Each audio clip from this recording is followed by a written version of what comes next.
ঢাকা বিশ্ববিদ্যালয়ের চারুকলা অনুষদে ১৪৩২ পহেলা বৈশাখের আনন্দ শোভাযাত্রার জন্য তৈরি করা ফ্যাসিস্ট প্রতিকৃতি আগুনে পুড়ে গেছে। তবে কে বা কারা এই আগুন দিয়েছে সেই নিয়ে চলছে আলোচনা। এবার এই বিষয়টি নিয়ে কথা বললেন সংস্কৃতি উপদেষ্টা মোস্তফা সরোয়ার ফারুকী।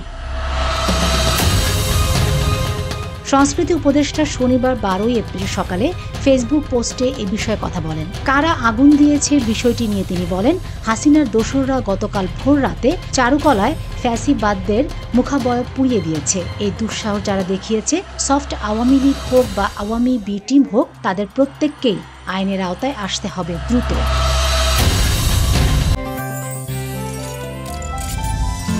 গাজী গ্যাস স্টোভ রান্নায় আনে শিল্পের ছোঁয়া।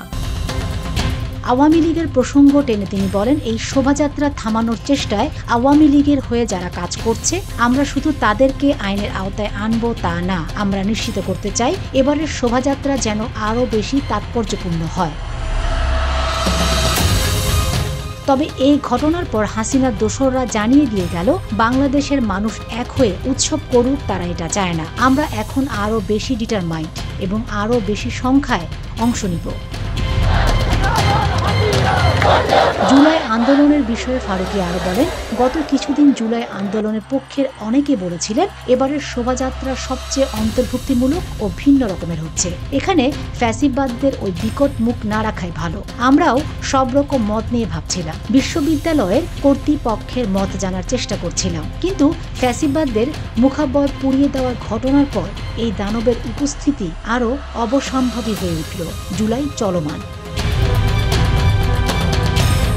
জুলাই আগস্ট গণ অভ্যুত্থানের চেতনাকে সামনে রেখে এবার নববর্ষের প্রতিপাদ্য ঠিক করা হয়েছে নববর্ষের ঐকতান, ফ্যাসিবাদের অবসান। এই প্রতিপাদ্যকে সামনে রেখে এবারকার প্রধান মোটিভ ছিল ফ্যাসিবাদদের মুখাকৃতি।